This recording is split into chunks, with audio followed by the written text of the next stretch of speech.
the Parisi Palace, high above 2919 East Broadway. This is a special edition of the Jake Feinberg Show, coming to you live on Power Talk. Please go to our website, powertalk.live. Download our free app and stream all of our live local programming, including Solomon on Blast, the Jim Parisi Show, and yours truly, the Jake Feinberg Show. And we can't thank you enough for making us part of your day today. Without further ado, I want to bring in a master writer, composer, and bandstand entertainer. He's been doing a bunch of Western swing and country folk rock for years. He continues to tour prolifically throughout the United States and beyond, and he is definitely one of the most iconic figures in American music history. Commander Cody, welcome to the Jake Feinberg Show. How you doing? What's going on? Good to hear you, brother. Hey, now. You know, I just wanted you to talk, if you could, Commander, to the audience worldwide about your concept of the idea that any note can, There we go. Yeah. If you could just talk about your concept of any. I'm gonna have some problems with a dog right now. Okay, We'll have to take care of that. We'll have to take care of that right now. Okay, yeah, that's fine. We're talking to Commander Cody here on. There we go. Okay, Power. well, I have a dog problem, but we can talk, and if he barks, that's gonna be that. We're gonna have to deal with that. So I just wanted you to talk about your concept of the idea that any note can be the one. Any note can be the one. That's a little far out for me. Sorry. Why don't you give it a shot? Well, any note can be the one. Okay. I guess here's. I don't get it. Let me. I don't get it. That sounds like, so you ask Journey that. Okay, so let me branch out here. I'm 39 years old. My generation, younger generation. Doesn't make you a bad person. Does it? No, of course not. I'm just trying to let you know that this is intergenerational. So my generation, younger generations, are very caught up with where's the one? Where's the one? The drummer and the bass player. I've never heard that before.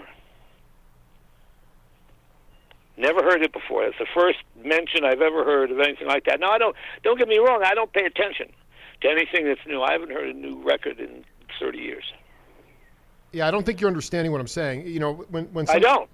Right. So what I'm trying to get at is the idea is that drummer and the bass player, okay, are trying to figure out where the one is in the tune. Okay. Where's the one? Where's the one? That's good for them. That's great. So what I'm asking you is, when you guys were coming up as a band, and you got lost, and everybody collectively lost the one.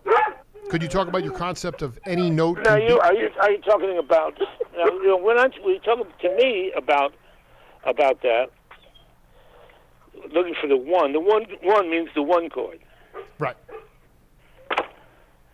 You mean if you get lost, you have to find the chord of the song that you're playing in. Exactly, and what I'm talking about, you stay there and vamp until everybody else finds out what key you're actually playing. It actually reminds me of that Nick Lowe, that live rock pile cut, where they start the song and what's his face, the guitar player says, "Nick, key of A."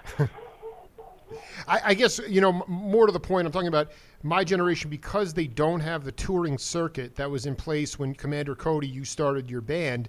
They're more insecure about losing the one. And I was hoping you could talk about an early incarnation. Well, there's a huge circuit out there. There's a huge touring circuit of joints to play for bands of all ages and things. No, there's not. Oh, there isn't? No. There's not what it was when you were coming of age, my friend. So, I mean, let's... Well, coming of age, you mean like, what, in the 60s? In the 60s, there were none. In the 70s, after we were already established, there was a huge circuit, and that lasted until the 90s, and I still have a lot of places to play. As a matter of fact, I could play 200 gigs a year if I wanted to, but I got to cut down to around 70, 80. Right, but you are living off a reputation that you've been cultivating for 40 or 50 years. Well, true, that's 50 years. Well, no, listen, so why don't you just go back to my question, which was, if you could talk about the idea of, the point is, because of the lack of bandstand opportunities for younger cats, they are more insecure today, and if they lose the one, it's more insecure. And I wanted you to talk about an early incarnation in your bands, about how you guys developed trust on the bandstand so that when you lost the one, you collectively all came back in on the one, and that kind of feeling. Well, usually the only person, in the band that would lose where the one chord would be was the people that don't have perfect pitch, and that would be me. So I would, at that point, ask the guy in the band who had perfect pitch what chord we're in. Well, Kiwi and Man, and that would be the one. And you kind of sit there and wait for everybody to get on the beat, and then start the song over again. There's no everything doesn't have to be perfect. Like you look at today, if you're looking at, say, those TV shows about young talent, or anything that's so well rehearsed, you got a spot that the light. You have to do a rehearsal for the light. If you get to a certain point, you got to do a rehearsal for the light man, which is not anything to do with anything that I've got to do with, or had to do with, or that whole circuit. That I came out of that spawned the Grateful Dead and all the other, bands like me, and that's as far as I can go with that, because I think you're talking about something else other than what I'm talking about. Two different languages we're talking about here. Well, no, I guess what I'm trying to. I don't think that. I mean, to me, your music came out of what you would call Western swing. And I'd like you to talk about the idea of ultimately. My band came out of frat party, University of Michigan, 1960s. We developed Western swing after we picked up a world-class fiddle player, and we happened to be listening to Bob Wills because of the fact that I heard a Bob Wills record, and I was absolutely positive he smoked weed, and it turned out he did. Yeah, no, and that was the same. I heard my first aha. I goes, whoa, this guy smokes weed. He's got to be cool. It turned out this stuff was made in the 1930s, so it was a big. But me being a 25-year-old kid, 23-year-old kid at the time, I thought, oh man, old farts are cool. As it turns out, now that I'm an old fart, I know, don't get me wrong, I hate old people, but there are some old farts that are cool. Going back to your days at Ann Arbor, can you talk about the psychedelic rock experience? Because to me, that's music that stretches out. You're playing odd meter, and you're definitely not playing in 4/4 time. So that's really Well, Bill Kirchner was in one of those bands called the Seventh Seal, which was a totally psychedelic band, and I went to listen to him play with him. I couldn't understand what the hell he was doing. Can you talk about what was so bizarre about the Seventh Seal, Commander? Well, I heard it once. They were like, a bar band, but with no time. I mean, I didn't dig any of that stuff. If it's not in 4/4, I'm not with it, man. Okay, so but I want you to talk about you don't understand it, but I want you to talk about the idea of when you're on the bandstand, not adhering to TikTok time, but actually feeling where the music is going, and ultimately nonverbal communication on the bandstand, as far as in a leadership capacity. I get that it's not your bag, but what I'm trying to get at is that my generation, younger generations, are incredibly insecure on the bandstand. Very different. Yeah, well, everybody's insecure on the bandstand. I've done 5,000, 6,000 gigs. I'm still insecure on the bandstand. I need a shot of tequila before I go anywhere near a bandstand. Well, can you talk? Well, then but I think part of the issue is also. People should have more tequila before they go on the bandstand, especially when you're young, when you can drink more tequila without getting thrown off the bandstand. Right. Well, absolutely. I mean, can you definitively say that at Ann Arbor, I want to go back before you found your fiddle player, if you could talk about the Chitlin circuit that you played on? No, we just played. No, we did. Actually, before we did anything, we were just playing at fraternities at the University of Michigan. We played Friday afternoon, Friday night, Saturday afternoon, Saturday night, and Sunday afternoon. We played every week from September to June the next year, and we made about $125 a piece, which is pretty damn good for a musician in 1965. And then, after a while, in 1965 exactly, as a matter of fact, I started smoking weed.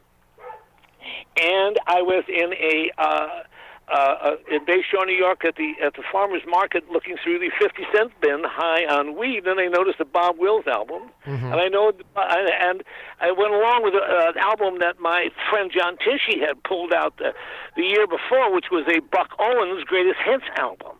Then we noticed that the Act Naturally was on the Buck Owens album, and that the Beatles had just recently covered it. And I was listening to Bob Wills and playing fiddle. I said, boy, that's pretty cool. Matter of fact, that's just kind of like, jazz except with country guys. And at the same time, I met Andy Stein, and we had just met Billy C., who was doing nothing but Hank Williams material at the time. So at that point, we were in graduate school, and the fraternities were no longer interested in hearing anything that we were going to do. So we started a psychedelic band. And we did a couple of fraternity gigs and got thrown out, and that had to break up. And then we played a gig at the in Ann Arbor. I'm trying to think of the name of it, Canterbury House, in 1967. Just with without Billy C. but and West Virginia Creeper playing bass with a saxophone player, and Bill Kirchen for the first time. And we started playing the kind of country blues kind of stuff and boogie-woogie kind of stuff. And then Andy joined the band, and so we realized we could play Bob Wills kind of stuff. Then the Creeper decided he was going to play steel guitar. So we decided and at that point, the drummer quit because Ralph Mallory, the drummer, walked out because he didn't want to hear any more really crappy country songs and went back to his rhythm and blues band he was playing in Detroit. And then the bass player, like I said, learned how to play steel, so we had to use Billy C.'s brother to play bass, and we didn't have a drummer, so I enlisted a guy in art school named John Copley, and I gave him some sticks, and I promised I'd keep him full of weed if he just play a little snare drum with brushes. And the first band, see, don't forget, the reason the band got together, because I was the weed guy in Ann Arbor. All right. What is that? Wait, hold on. Was this Mexican Mersh, or was this kind No, of this is Detroit Dynamite. Wow. Detroit Dynamite. I was driving around. I'm driving down the road with a 1949 Indian chief when I was all of a sudden surrounded by giant bikers, and they pulled me over, and they said, "Hey man, cool bike." I said, "All right." And they invited me over to their place, and I went over to their place, and it turns out they were smoking Detroit Dynamite, and the guy sold me a kilo for $150. So I put it in the saddlebags and took it back to Ann Arbor, and I was the king of weed in Ann Arbor. From that point on, it had made a great deal of business going back. Ted Carson is the guy's name. He's deceased now, so we can mention his name. And I can't remember if that was the Outlaws or what the exact name of that particular motorcycle gang was. But they all became great friends of mine. And the idea back then, was to toke down. You didn't toke the guy. You got every bunch of guys got together. It was like drinking whiskey, and you kept toking until you were the last guy standing. And the last guy standing was called the Grand Dude. I want to go back to this. Is very important. So I toked down the entire motorcycle gang, and became the Grand Dude. And they gave me a break on the kilos down to 150, and I became like a mini millionaire and got a band together because actually that was a lot of fun. Talking to Commander Cody here live on Power Talk. Already having a ball. The guy's riffing his head off. But the 50-cent bin, okay? And I want you to talk very clearly to the audience because, again, my show, I come from the Duke Ellington School of Music. It's all music. And by the way, it's either good or bad. It sounds good. It is good. Well, that's subjective. But I think Duke said it was all music, okay? And I want you to talk about the cow jazz of Bob Willis and how... Duke said, I've got a good philosophy. People have different philosophies about keeping a band together. My philosophy is I pay them cash. You haven't heard that one? No, I've not. That's the famous Duke Ellington quote, man. As opposed to what, junk? No. Well, then you got to go back and read your history books or look closer at those pictures of those bars on 52nd Street. You look at all those famous black and white pictures of all those jazz bars or all those great jazz players played on 52nd Street, and we've taken a closer look at those photographs.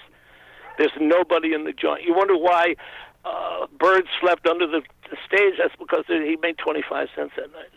So so he was giving them cash instead of coins. No, just pay them. Okay, I did. So there's two kinds of gigs, man. There's gigs and there's paying gigs. No, I mean, listen. I've been talking to Dan Morgenstern and Creed Taylor. They were at the opening of Birdland, and I realized that people were pretty. Bird made it very clear to say, listen, I don't play the way I play because of the junk. Unfortunately, a lot of people were junkies because they thought they could transcend like that. But I'd really like you to talk more. No, a lot of people were junkies because that's what you did with the time to keep you away from how poor and miserable you were. How do you know that?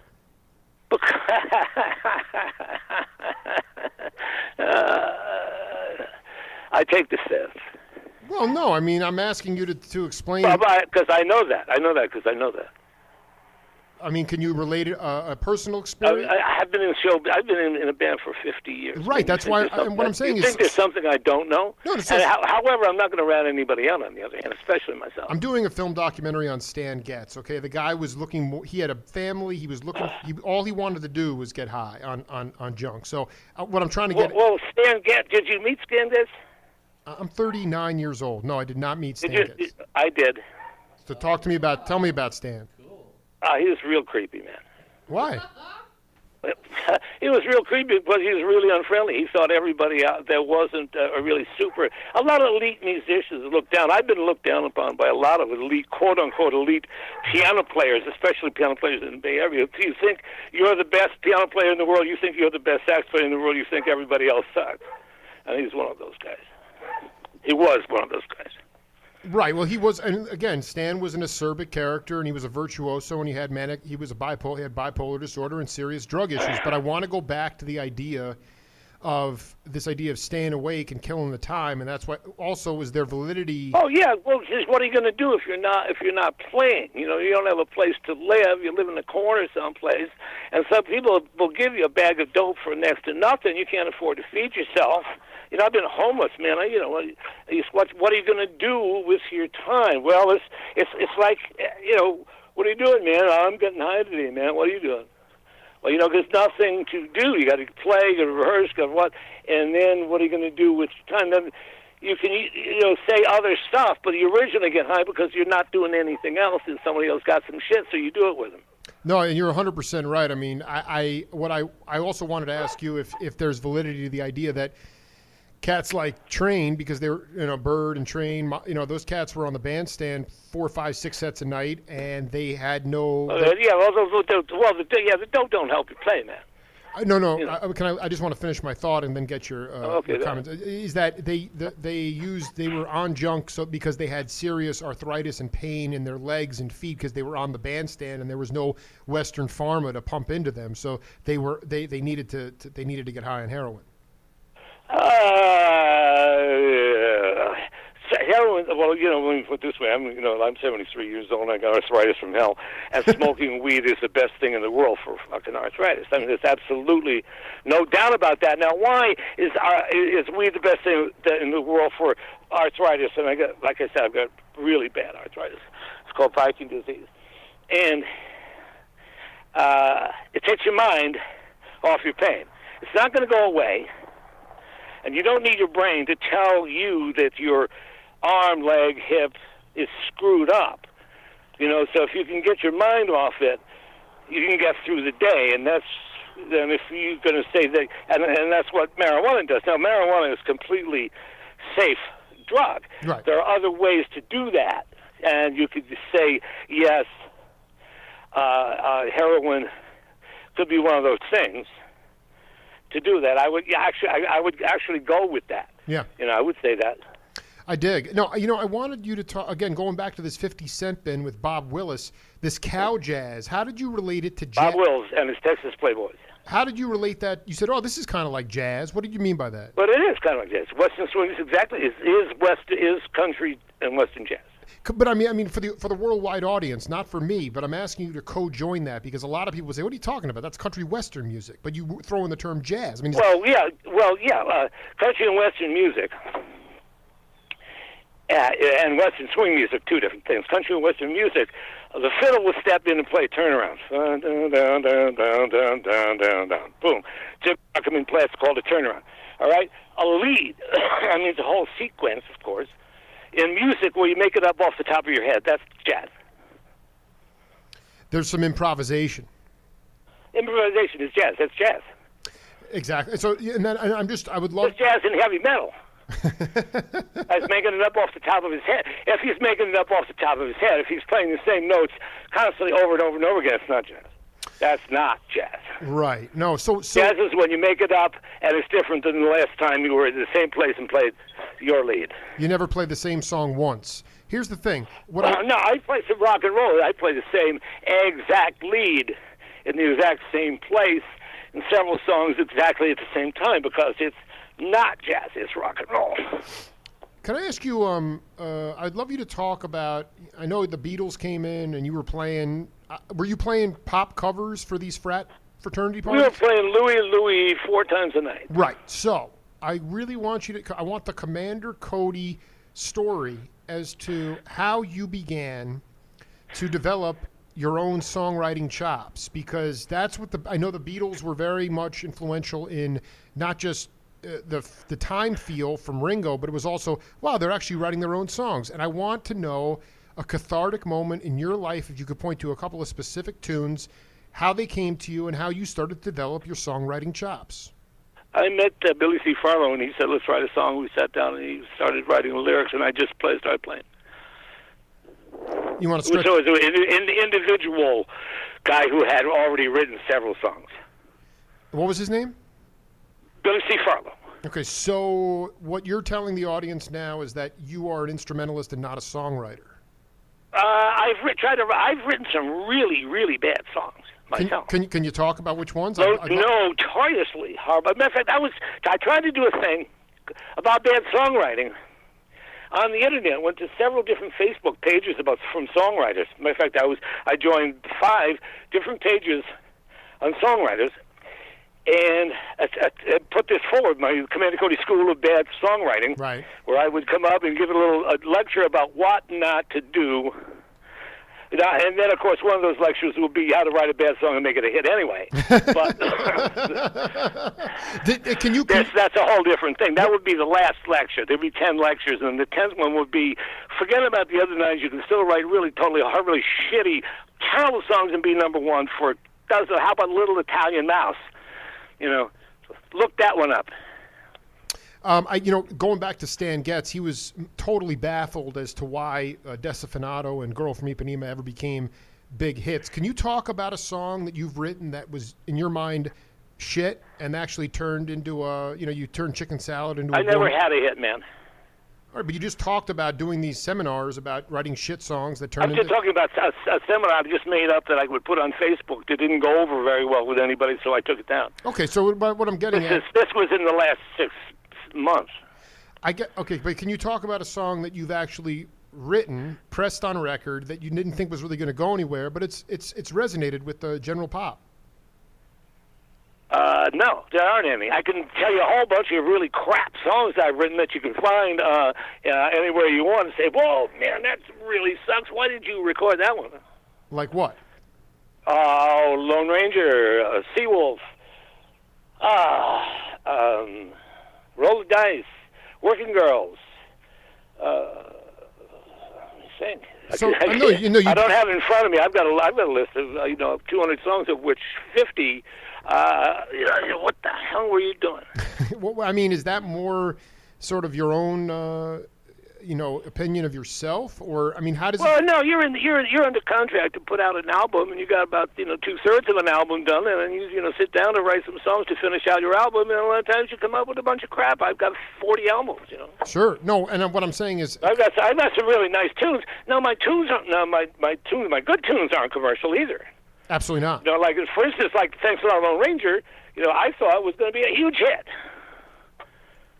I thought, well, this is going to be a hit, but but you get to the point. There's a lecture I would give. Part of one of my lecture series would be how to write a good hook and get a good thing going, and then blow it by putting in something stupid in the third verse. But I mean, how would it affect you when people would come up and rave about tunes that were quote unquote throw-ons to albums? Is it really, when did you come to the conclusion that it really isn't your place to determine other people's joy, even if you think your song sucks? Oh, that's true. Well, you got to point this. You can't, once you do something and you put it out there, I wrote a song that I thought was, I wrote that my first album was just full of real crappy tunes. But a couple of people liked. Not a massive, maybe 10 people in the whole world, but those 10 people liked that one with the song called Danny. I just wrote this about a friend of mine. And it was a crappy song. It was a really terrible song. Horribly uncommercial, poorly composed, poorly performed. badly mixed, and just a complete disaster. But we stuck it in, but I wasn't in control. A lot of times you're not in control. You put that stuff in the studio, and the goddamn producer's just going to put it on your stinking album, and that's going to be the end of that. And sometimes they're going to, like with Arista, sometimes they'll just put stuff on your album that you don't even know that you're getting put on your album. Right. So, but I mean, we're talking to you are a young, spry 73. You've been cooking on the bandstand for years. You've kept going through all this sort Smoking on it. Say again? Smoking on the band. That's right, baby. But I mean, can you talk about how you got over that idea of being extremely self-critical, but having a huge fan base, an organic fan base coming up to you and saying, Commander, we love that tune. When did you get to that? I've had 50 years to develop a song list, and I do the same set every night. I'm talking more about a psychological thing of knowing that you sucked, but then accepting the fact that you just have fanatics that love you. Well, I don't suck. I'm talking about playing. Now, if you play really good, then there's a whole other thing. That's a whole other thing. You're stretching me out. Really this is now we're talking. You're really stretching my brain both ways here, man. I mean, can you really have it? You've been. Well, I'm a really crappy songwriter, but I've written a couple of really great songs. I've written a lot of songs, but over the period of 50 years, I've written enough to craft out a nice song list. Once I got something going that works, I keep with it and try a new song every couple of years.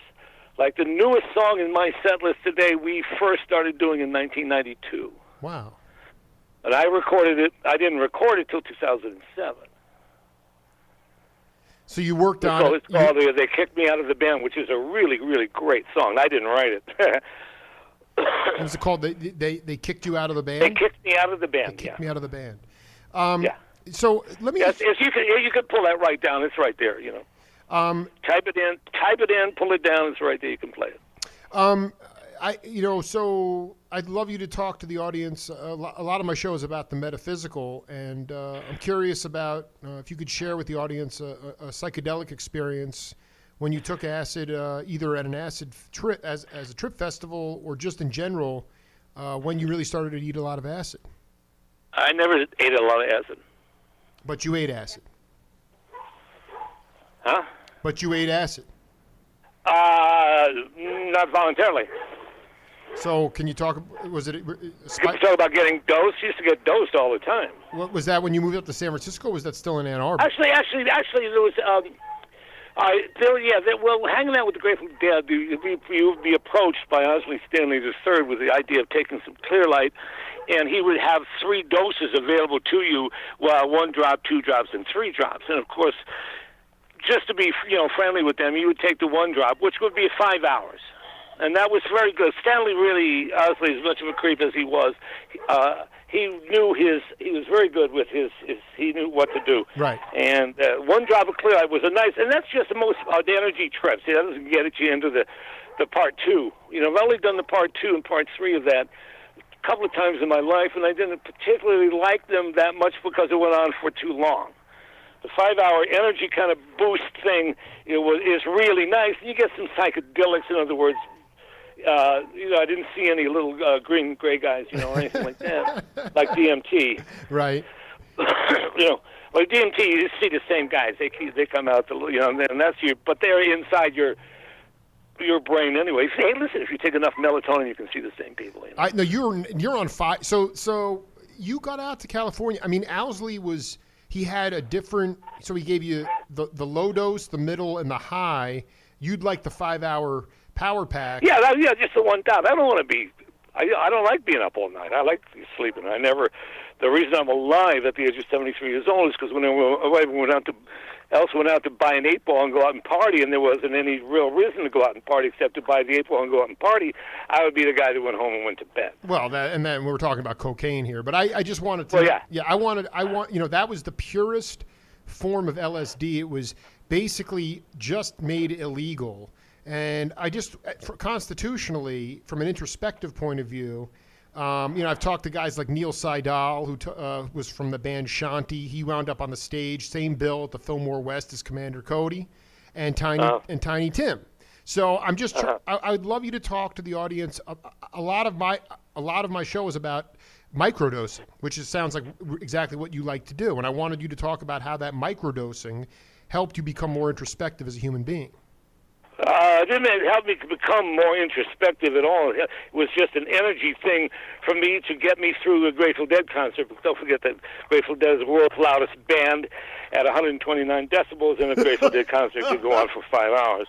So the way that you got through a Grateful Dead concert was to microdose, because after a little microdose, you didn't give a damn how loud the band was.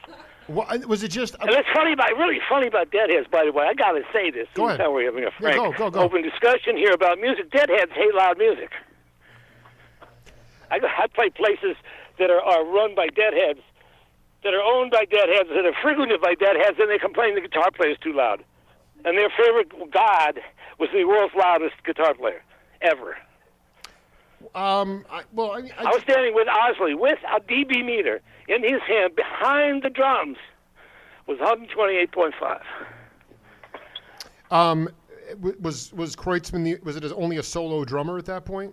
No, both Bill and what's his face were there. Yeah, Mickey Hart. Yes, I never dealt with Mickey that much. I've said probably 2 words to him in my entire life. Tell me about Kreutzmann. Is a different deal. What's Kreutzmann about? Well, Kreutzmann's a good, real straight, regular guy. So when did you first? Because I often find you can talk about the loudness of the music, and I don't disagree with that. But I just wanted you to talk about the idea of Billy Kreutzmann, his ability to at least as a drummer, and when you first met him. Well, we played with those guys August 28th, 1969. Right. And then all those Bill Graham shows at the Coliseum shows. Shows across the country, maybe 24 shows. So when was the first? I mean, how much? When did you first add a drummer to your band? I mean, folk rock, country rock. We always had a drummer. We just reduced it to just a kid with a snare drum and things. When we were just doing when we started doing the country, we toned it way down, and then when we got to California, we realized that we needed a full drummer. I hired a blues rhythm section. I just hired a whole rhythm section. Lance and Bruce were Charlie Musselwhite's rhythm section when Charlie's band at that time broke up, so I just hired those guys. Interesting. Did you encounter Freddie Roulette or any of those steel players? Freddie Roulette's a good friend of mine. Did you? When did you first cross paths with him? September 1969. So I mean, Mandrakes in Berkeley. Mandrakes. Interesting stuff. Yes. You know, I'm just what I'm trying to get at is the idea of Mandrakes was the joint of the late 60s, early 70s in Berkeley. Right, absolutely. No, I mean, and I'm trying to. So you get out there and you have all this sort of. How did you originally connect with Bill Graham? Because Graham really. We went to a Bill Graham audition. He auditioned. He had things where we could come in with your band and audition for Bill Graham Productions. And our thing, when we started our introduction thing, our thing was interrupted by a bunch of Berkeley protesters who were protesting against Bill.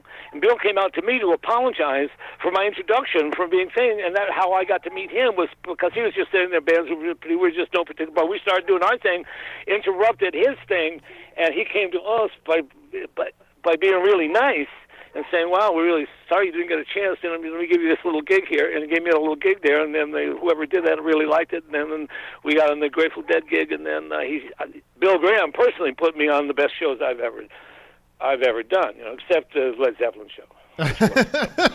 Well, that's all. Hold on for a second, because there's a legendary. You're talking. You were also playing these shows with Maria Moldauer.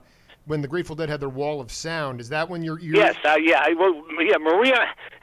Maria had to follow us. She insisted on not being the opening band for that right? So instead of being Maria Commander Grateful Dead, it was Commander Maria Grateful Dead. That didn't work really well for her at all. No, but here's the thing. I don't think Graham was pity. I mean, yeah, you had the protesters and whatnot, but I mean, that first. No, it was one particular thing. That protest was one particular thing where they were protesting that Bill did vis-a-vis something that the people from Berkeley didn't like, and they came all the way over just to bust his balls about it. Sure, but I mean, ultimately, what did you learn about the Commander Cody and the Lost Planet Airmen? How did you find that niche? What did people say about the music you were playing that made it authentic, that you kept getting good gigs?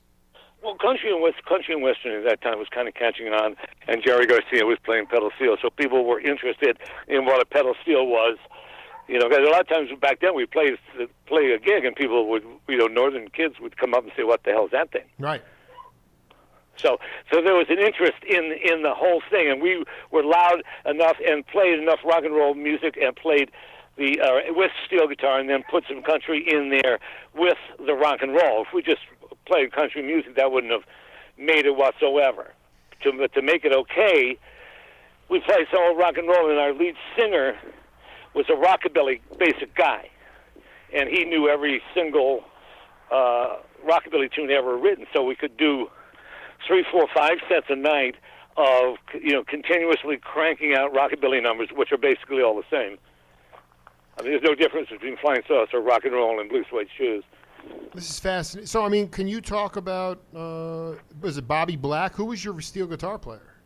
Well, when we first went out, the West Virginia Creeper, Steve Davis, who was our bass player, decided he was going to move on himself a showbud and taught himself how to play steel guitar to, if you listen to the first album, it says that he's not in tune at all, never got in tune. A whole album full of untuned steel guitar, Commander Cody album number 1. Number 1, and Steve Davis not in tune, and that was something that you only discovered after it was played? No. I mean, we kind of knew it, but on the other hand, we didn't have any other way to go because we didn't know anybody else who played steel guitar. And then, then it came up. We started going down because we were broke. We found out this place in San Jose called Cowtown had Wednesday night talent night. You could make $100. So Billy C. went down and he won, came back, and Bill Kircher went down the next week. He came back and he won, and John Tishy went down. He came back and he won, and Andy Stein went down and came back, and they started saying, "Wait a second!" And the steel guitar player in that band that played at Cowtown was Bobby Black. So that way we met another steel guitar player. So the next time I had an excuse to fire the Creeper, I did, which was one night he insisted on playing guitar and singing in Kansas City. So I just fired him. Because, I'm curious about if you overlapped a little bit with the New Riders, because you mentioned Garcia playing, you had Buddy Cage out there. Well, I didn't meet the Riders until 72. I had no idea who they were until 1972. Right. No, and I think you're onto something, though. I know you lived through it, but San Jose seemed to be more of a cowboy country bar. More than Berkeley. Well, of course, but that's where Cowtown was, where we found out where Bobby Black was. Bobby Black's a complete hillbilly. What are you talking about? Did you? Can you talk? I mean, when I interviewed Seidel, he talked. I think it was. It was one of the Sons of Champlin, the Preservation Hall Jazz Band, and Tiny. Oh, yeah. So we did several gigs with Sons of Champlin. So can you talk? What about some of the jazzers? Did you have a chance to see Miles or Train? Can you talk about any experiences seeing some of the? I saw Miles we did something at Winterland that Miles was at. He's not very friendly, so we never got a chance. And we left before he played, so I never heard him play. I stopped listening to jazz with pretty much Devotee area, the Devotee era, 1948, 49. I stopped listening. Can you? I'm not familiar. What do you mean, the big band era? What are you talking about? No, Devotee. That's the two jazz guys being cute. That's how.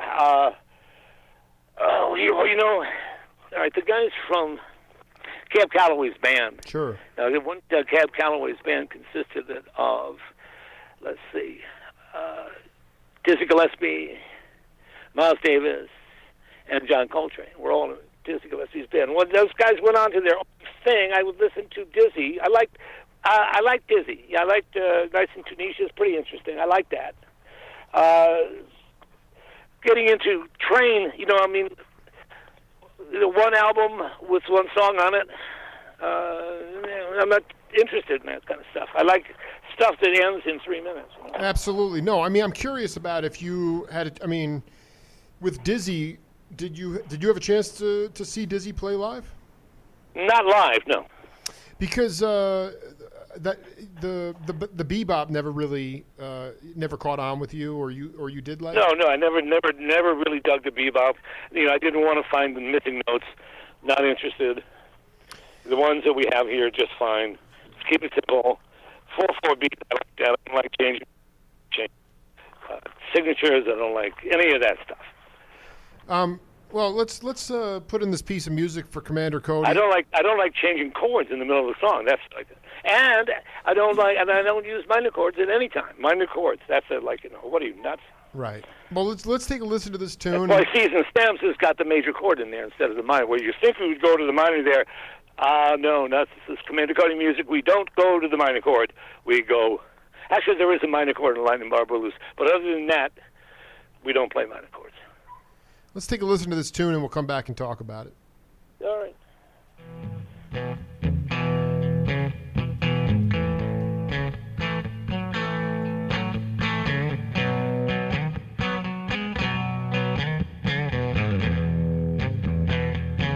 They kicked me out of the band, and I just don't understand. Just when things were going so grand, they kicked me out of the band. They kicked me out on my ass. Ooh, it happened so fast that when I went back to ask, they said, you're out of the band. As far as I'm concerned, They kicked me out of the band. Got no future, got no plan. People, you don't understand what it can do to a man. Now I'm wearing old clothes, and nobody's packing my nose. My love life is just a memory since I've been out of the band. It used to sound something like this.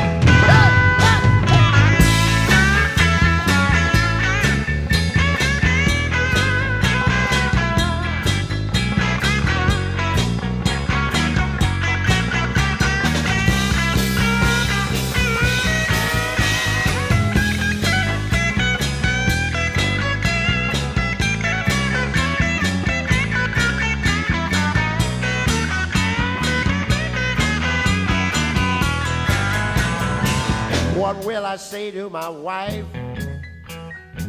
She knows the band is my life. Shucks, it cuts just like a knife. Get me out of the band. First of all, I never said I could play.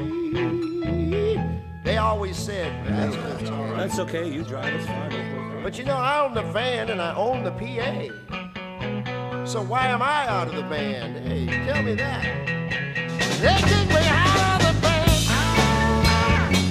Got no future, got no love, got no plan. People, you don't understand what you can do to love. 'Cause when you're out of the band, it's just like wearing a brand. They won't let me ride in a van. I guess I'm out of the band. Won't let me ride in a van. I reckon I'm out of the band. Oh, I hate that when that happens. Well, the music on the Jake Feinberg Show brought to you by the Circle Tree Ranch, the Stereo Hospital, the Jewish Community Center of Southern Arizona, and the Jewish Federation of Southern Arizona. We can't thank them enough for their support so we can play that rockabilly and beautiful, beautiful swinging music by Commander Cody and his Lost Planet Airmen. Tell me, my friend, what is it about that tune? Did it help that you played it live for close to 15, 16 years before you actually cut it on a record? Well, actually, that's one of we recorded. That's Peter Walsh singing that. That's not me. As a matter of fact, then that was recorded in the 1990s. That was recorded a year after we started doing it. It took me 16 years to record it myself, but my version of it didn't come out until 2007. Are you in the habit can you talk a little bit about the idea of playing stuff live and getting it out and really comfortable getting it before you actually cut it in the studio? Well, if it's true what you were saying before about there really not being any gigs for young kids to go to, I can't really feature that. I mean, I can't picture a town in America or Europe, for that matter. I can't speak for anything else other than America and Europe, where they don't have a local bar that hires bands. I don't get it. I mean, No. You're telling me that doesn't happen anymore? What I'm telling you is that the mentality now is that the business has overtaken the art. So when the people come in, they say, okay, you can play for the door or you can pay to play. Okay, I don't care if it was 20. I've been getting a lot. You know what? I've been getting a lot of that play for the door stuff. And as a matter of fact, a lot of people can do that. That's Bill Kirchen will do that. Bill Kirchen has his own band now, and because he's got three pieces, he can venture that. I can't venture that. Well, no, but that's a lot. Yeah, you're right. No, but I also want to keep going. The door. I want to keep going here, Commander. Is that okay? So beyond that, so you get people. Even the more arrogant answer is, oh, you pay. You can play here, but you're going to pay to play. Okay, the pay. Well. Okay, now that's that. Okay, yeah. And again, going back to the late '60s and early '70s, even if you were getting $5, $12 a gig or a week, the cost minimum wage kept up with the cost of living. The crushing cost of living now, you can't survive as a musician. And furthermore, now that you have these these schools of music, I don't believe that any style of music, I don't think any vocabulary can grow. You cannot grow the vocabulary of music within the four walls of academia. So it's become a for-profit thing as opposed to an artistic dig. Okay, so that's really, I mean, that's the crux of it. I mean, I see that. I can see that happening. And for sure, one thing is for true is that you can't get away today with what I got away with back then, and then number one thing is that is the affluence of the economy and how people dealt with stuff. You could get away with living. In the 60s and 70s, people had different living styles. That whole thing about crashing around and stuff like that. I mean, you can't live on $25 a week either. I went through a whole bunch of times where you're basically homeless. And that's the plight of musicians. Is what do you do until you have to get to a point where to be able to support yourself. It's like being an artist, to support yourself, not having outside gigs. So most musicians, of course, have other gigs. Matter of fact, most of the guys who play with me, because I only do 70 gigs a year, either play with other bands or have gigs that they do on the side also. You're nailing this, and then the other component to it is that whereas before Bill Graham gave bands a chance, Tower of Power, Sons of Champlin, Commander Cody and the Lost Planet Airmen, he wasn't afraid of mixing and matching and letting Malo stretch out and then having, a honky tonk and this, that.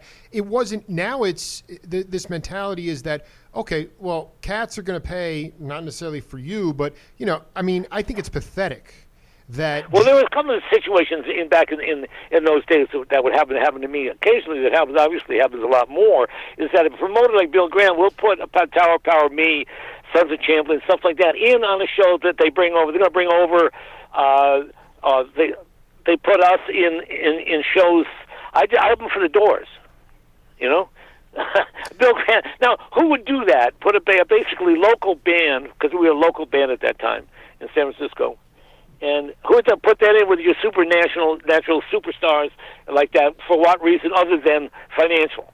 Usually somebody would have, but Bill Graham wasn't like that. And then there were several other promoters at the time that would also do that on the East Coast. I don't want to mention any names on the East Coast. But Bill has passed away, so we can talk about Bill, no problem. But that's the secret, Now, I don't know any big-time promoters today and how they work, but there were a couple of things where Warner Brothers would come in and buy a slot on an Alice Cooper show, and pay the promoter to put in an artist on a big show that's going to be big. And hope for the best. There are a whole bunch of bands that started like that. Well, no, I mean, this is the other conundrum for me is that you have tours like Journey. They go out for 4 months and play the greatest hits, and they're commanding $60 to $80 a ticket because the audience is coming to see or wanting to hear what they are expecting to hear off the record, as opposed to the Lee Morgan or Miles Davis mentality, or maybe even the Commander Cody mentality, which was, we dig the music we're playing, we dig it, and we hope you dig it too, but if you don't, we're still going to play what we want to play because we're artists. That has changed. That has changed. That has changed too. I mean, even myself, today I'm going to go out and play the song. Now, I chose between the songs that unfortunately for me, that I don't play anything that I don't like to play. But, well, that's for sure. But the stuff that I do play is the stuff that people want to hear. And if the people who's going to drive, somebody's going to drive 100 miles to hear something, I'm going to pretty much try to play for them, unless I really don't like it. There are a lot of stuff I just won't do, you know. So it's a combination of that. Combination of things, but the stuff will just get together and playing whatever the hell you want to, at whatever time. That's what young bands are all about. When you get together, and you have to figure out a way to support that, and that can't support itself. Well, but it can be supported if you're playing 3 or 4 sets a night, 6 nights a week. That's gone. There are no venues in Los Angeles anymore that support melodic improvisation. So that's the problem. Yeah. Vocabulary and music cannot grow in academia. You grew up in the most fertile time of music because you were able to get on the bandstand, fall down, get back up. Like you said, you've been homeless. You know, listen, this is part of the issue. But you're walking out of school with $200,000 of debt, and you got no gigs, so it doesn't even matter. And that's why. Yeah, that's today. Yeah, but I walked out of school with 0 debt. Exactly. Final question for you, Commander. I really had a ball. That doesn't exist today, right? You can't get out of it. You can't be a college student and get out without debt because they just put it to you. That's really unfortunate. It's terrible. Are there no scholarships? What's the deal? What's going on? It's not. You can't. I'm just talking about melodic improvisation. Some people call it. Sorry. I'm talking about jazz, but the point is you can't teach jazz in a classroom. Okay, you just can't. You can't do it. And so you can play jazz for people. You can't teach jazz because jazz is one of those things that just either it happens or it doesn't. And you're not going to grow the vocabulary of any music. I don't care if it's Bill Monroe bluegrass, Sam Cooke, or whatever. You're not going to grow the vocabulary in academia. It's not going to happen. So if you stifle the culture, then all of a sudden people don't even know where they come from. They lose their roots, and the next thing you know, we have a Hitler, and that's where we are right now. So the final question for I will kind of go with that. You should go with that. The atmosphere is not as stifling for me, you know. But I can see a lot of younger kids. I don't talk to a ton of kids, but who do come up trying to figure out a way to navigate through it, and it's certainly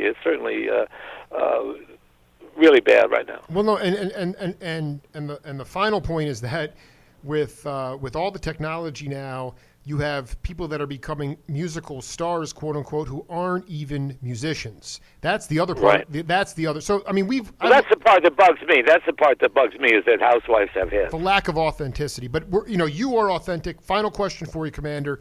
Speaking to a worldwide audience, can you please describe your concept of love? Love is everything that isn't hate. Can you give an example of that? Well, everything. How you feel about getting up in the morning. If you don't hate it, then you love it. And I think you have to look at it that way because otherwise you're just kind of like sliding around in between things. Love is the positive force, and hate is the opposite force. Positive, negative is like batteries and magnets and electricity. It's really simple. Well, there's love and there's love. Let me put it this way: there's love and then there's no love. In the taking it out of the scientific, there's a lot of peeps that are dropping out of society today. There's a lot of pessimism.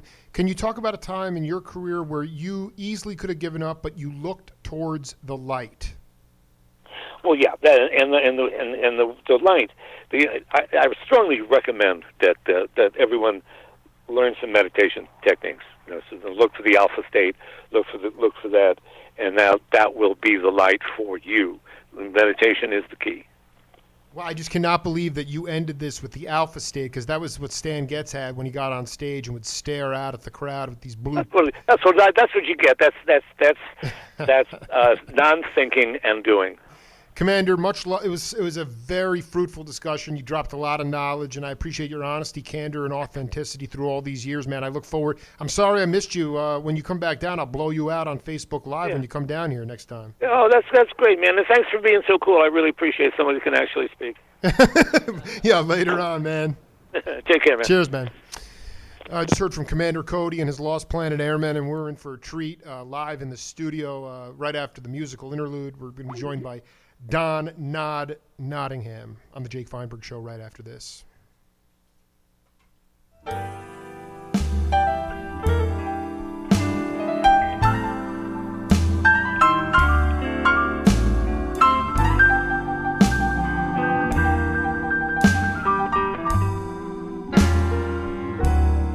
I came home late just the other night. Dinner cold, and the candles shed some sad, sad light. My bag's in hand at the station, but train gone.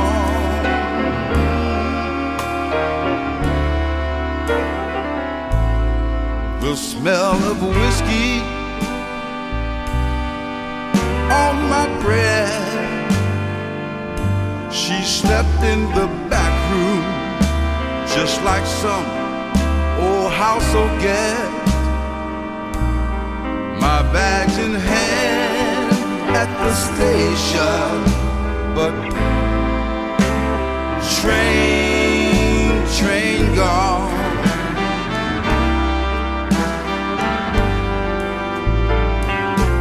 She was so tired of all my excuses and the repetition of my same old song. She said, don't come home late no more to that platform, no. 'Cause this train may have gone her ticket streaked by all the tears, tired and crumbled from all those sad and lonesome years. My bag's in hand at the station, and that train gone.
Of this same old song. She said, don't come home late no more to that platform, no, no. 'Cause this train, my train will be gone. Ooh, I thought my ticket on this journey would be a round trip, good for all eternity. but my bag's in hand at the station. But train